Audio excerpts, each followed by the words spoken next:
Assalamu alaikum everyone. Welcome back to Learning Program channel. So student, to the lecture is about cognitive psychology. Cognitive psychology is the branch of psychology which include the thought and the mental process. अगर हम subject की बात करते हैं कि इसमें कौन कौन से सब्जेक्ट आते हैं, वो थॉट हैं और मेंटल प्रोसेस हैं, और बेसिक प्रिंसिपल इसका है कि ह्यूमन बिहेवियर जो उनसे होते हैं हम उसको ट्रूली अंडरस्टैंड नहीं कर सकते without examining how the people acquire store and process information, कि जब तक हम ये नहीं जान लेते कि पीपल कैसे इंफॉर्मेशन को स्टोर कर रहे हैं या उनका प्रोसेस क्या है या वो कैसे एक्वायर करते हैं, इन चीज़ों के विदाउट हम जो हैं बिहेवियर को किसी भी पर्सन के अंडरस्टूड नहीं कर सकते।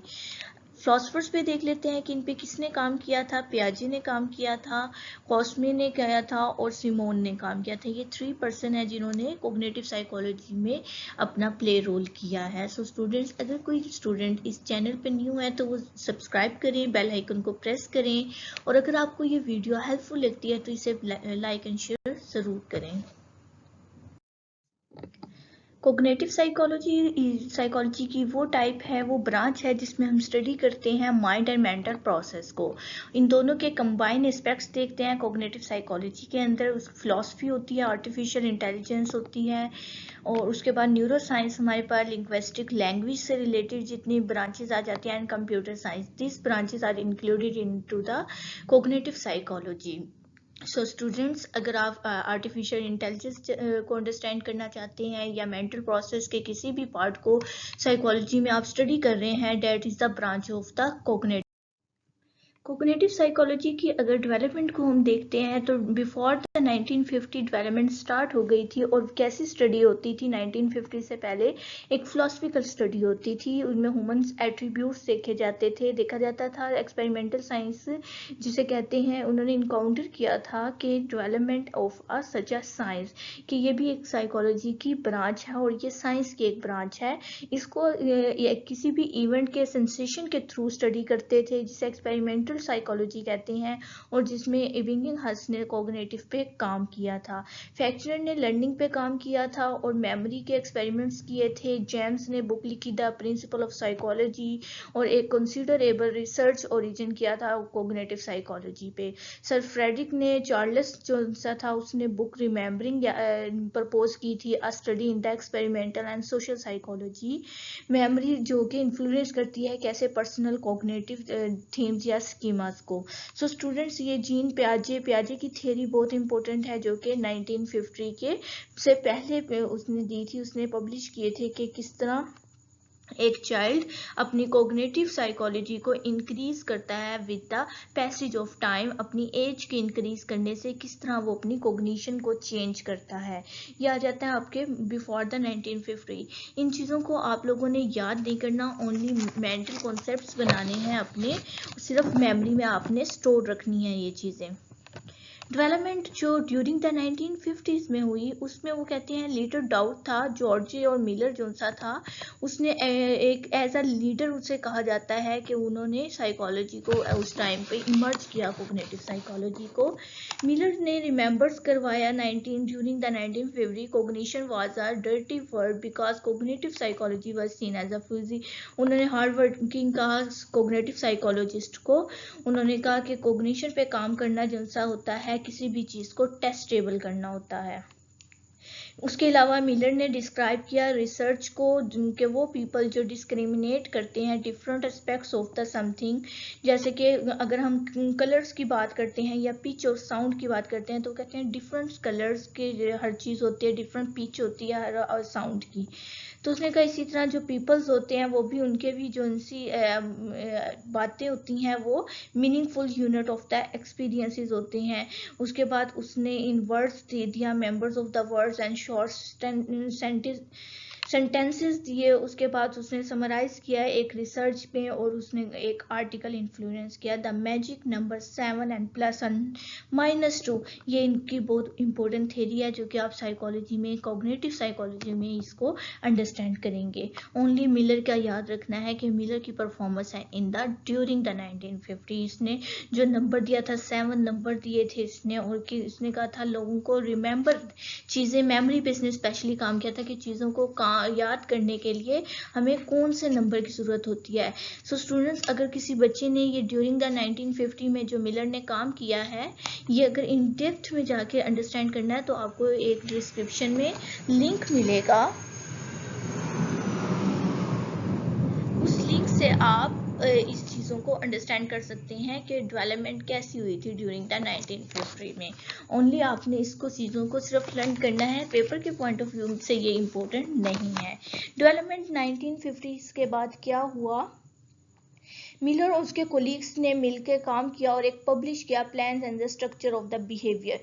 इन्होंने बिहेवियर पे एक स्ट्रक्चर एंड प्लान्स पब्लिश किया। ये आर्टिकल था कॉल्ड प्रीब्रम भी इसमें जो से इंक्लूडेड हैं। उसके बाद इन्होंने एक्सप्लेन किया कि गोल डायरेक्टेड बिहेवियर कैसे बेटर हो सकता है स्टिमुलस एंड रिस्पॉन्स कॉन्सेप्ट से।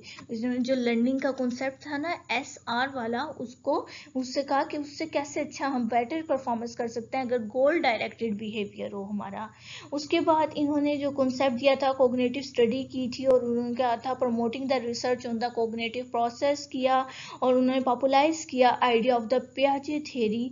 पियाजे की जो थ्योरी है स्टूडेंट्स, उसको भी इन्होंने मॉडिफाई किया। पियाजे की थ्योरी बहुत जल्द ही अपलोड होने वाली है। सो स्टूडेंट्स, अगर आपने पियाजे की थ्योरी को भी अंडरस्टैंड करना है तो जैसे ही वो लेक्चर अपलोड होगा आपको डिस्क्रिप्शन बॉक्स में उसका लिंक मिल। आर्टिफिशियल इंटेलिजेंस आती है कॉग्निटिव साइकोलॉजी में एक ब्रांच, जिसमें आपने इंटेलिजेंस को डिटरमाइन करना होता है या इन्वेस्टिगेट करना होता है बाय द आउटर स्टिमुलस या एक मशीन के जरिए या आर्टिफिशियल किसी डिवाइस के जरिए। सो स्टूडेंट्स, कंप्यूटर की एक ब्रांच इसे इसलिए कहा जाता है because it is including the machine and devices, so it is the stimulus are duplicated the investigate of the behaviour. किसी भी लिविंग ऑर्गेनिजम्स के बिहेवियर, इंटेलिजेंस बिहेवियर को डिटरमाइन करने के लिए या इन्वेस्टिगेट करने के लिए आप बाहर की तरफ से कोई एक मशीन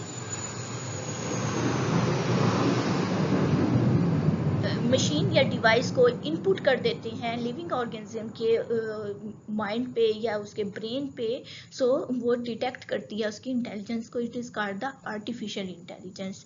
टू टाइप्स है इंटेलिजेंस की, strong artificial and week.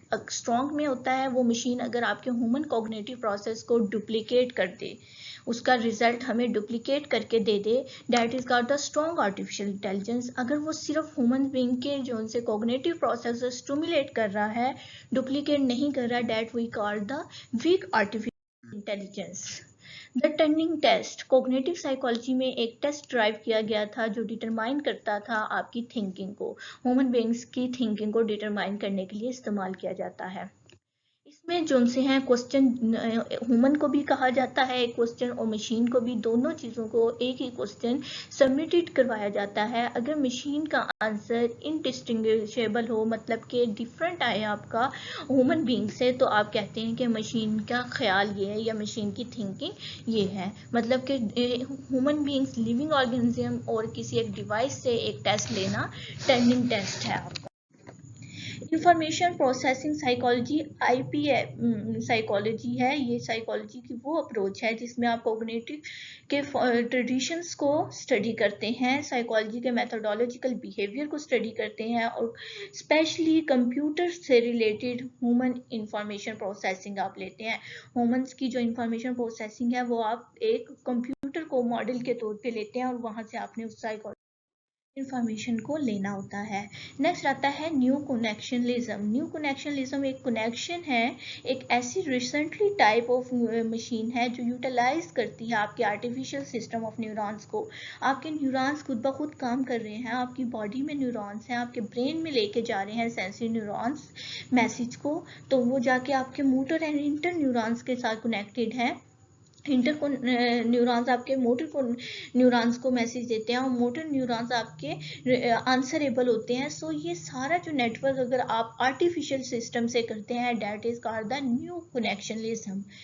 हिप्स rule क्या है? हिप का एक कनेक्शन, वो न्यूरॉन्स के साथ एक ऐसा कनेक्शन लगा देते हैं, मतलब कि एक ऐसी बाहर से वो चीज़ें कनेक्ट करते हैं, नोड्स कनेक्ट कर देते हैं आपके ब्रेन के साथ, जो आपके फ़ौरन से न्यूरॉन जैसे ही मूव मूव करते हैं वो आपको उसका रिजल्ट बताते हैं।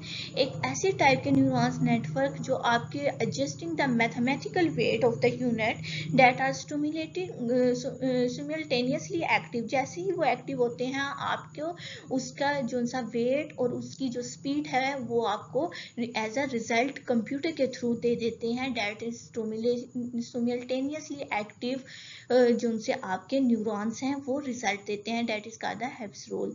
एंड न्यूरल नेटवर्क है आपका एक सिस्टम ऑफ द इनपुट है। आप कोई ना कोई चीज़ इनपुट करते हैं, हिडन होती है, और आउटपुट यूनिट भी आता है। ये आपकी लर्निंग की कैपेबिलिटी होती है, मतलब कि वो आपके मैथ का वेट, जैसे आपकी कोई न्यूरॉन मूव कर रहा है उसके वेट को बताते हैं और उसको मॉडिफाई भी करते हैं। इसको आप हेब्स रूल या बैक प्रोपोगेशन भी कहते हैं न्यूरल नेटवर्क।